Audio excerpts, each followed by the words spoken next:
पंतप्रधान नरेंद्र मोदी छत्रपती संभाजीनगरवरून जळगावच्या दिशेने रवाना झाले आहेत। तर जळगावमध्ये लखपती दिदी महिला मेळाव्याचं आयोजन करण्यात आलंय आणि याच मेळाव्याची जय्यतशी तयारी देखील केली जाते। अवघ्या थोड्याच वेळात पंतप्रधान हे जळगावात पोहोचतील। 1 लाखापेक्षा अधिक महिला या मेळाव्यात उपस्थित राहणार असल्याचा अंदाज व्यक्त केला जातोय। त्या अनुषंगानेच आयोजकांकडून जय्यतशी तयारी करण्यात आली आहे। तर थोड्याच वेळात मोदींचं आगमन देखील होईल। थोड्याच वेळात लखपती दिदी कार्यक्रमाला सुरुवात होण्याची शक्यता आहे। पंतप्रधान नरेंद्र मोदी हे जळगाव जिल्ह्याच्या दौऱ्यावरती आहेत। अगदी थोड्याच वेळात या कार्यक्रमाला सुरुवात होते। यावेळेस पंतप्रधान कोणती मोठी घोषणा करतायत का याकडे सर्वांचं लक्ष लागून आहे।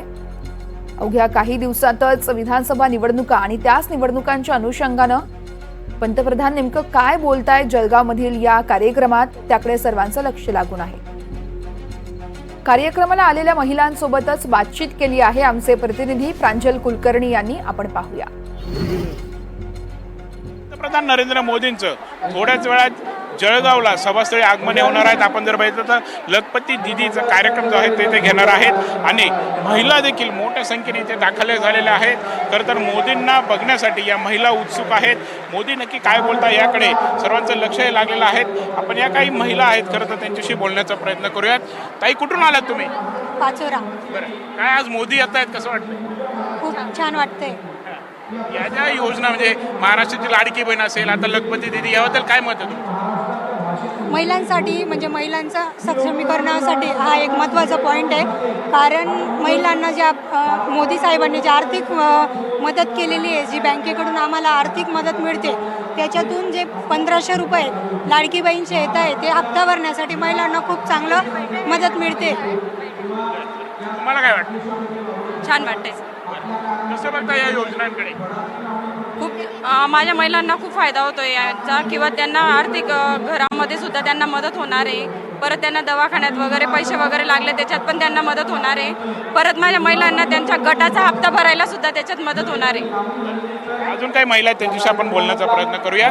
ताई, तुम्ही कुठून आलात? सिंधुदुर्गातून। बरं, काय एवढं लांबून यायचं काय कारण आहे? एवढ्या लांबून यायचं कारण म्हणजे लखपती आम्ही कसं बनलो हे मोदीजींनी आम्हाला सांगितलं आणि त्याचं महत्त्व त्यांनी आम्हाला पटवून दिलंय की लखपती दिदी म्हणजे काय, व्यवसाय करून पुढे गेले, त्यामुळे आम्हाला लखपती दिदी याचं महत्त्व समजलंय। म्हणून आज इथे येऊन आम्हाला आनंद होतोय। ताई, काय सांगाल, आज मोदीजी येत आहेत, उत्सुक आहात त्यांना ऐकण्यासाठी? नमस्कार, माझं नाव सुजिता परब, मी सिंधुदुर्गमधून आले आहे। तर हा आज आमच्या सन्मानाचा कार्यक्रम आम्ही खरोखरच खूप आनंदात आहोत आणि आम्ही मोदीजींना धन्यवाद देतो की एवढ्या साऱ्या महिलांना त्यांनी आर्थिक समावेशन मध्ये हे करून त्यांची आर्थिक स्थिती सुधारण्याचा प्रयत्न केलेला आहे आणि त्या अंतर्गत आम्ही प्रशिक्षण घेऊन आम्ही लखपती झालेलो आहोत। हा कार्यक्रम खूप चांगला झालेला आहे। आपण बघत आहोत महाराष्ट्राच्या कानाकोपऱ्यातून खरं तर महिला या इथे येऊन पोचलेल्या आहेत आणि मोदीजी नक्की काय बोलणार याकडे त्यांचं लक्ष लागलेलं आहे। महाराष्ट्र लाडकी बहीण असेल किंवा लखपती दिदी असेल, या योजनांचं महिला जे आहे ते स्वागत करतायत। कॅमेरामन विकी पवार, प्रांजल कुलकर्णी, NDTV मराठी, जळगाव।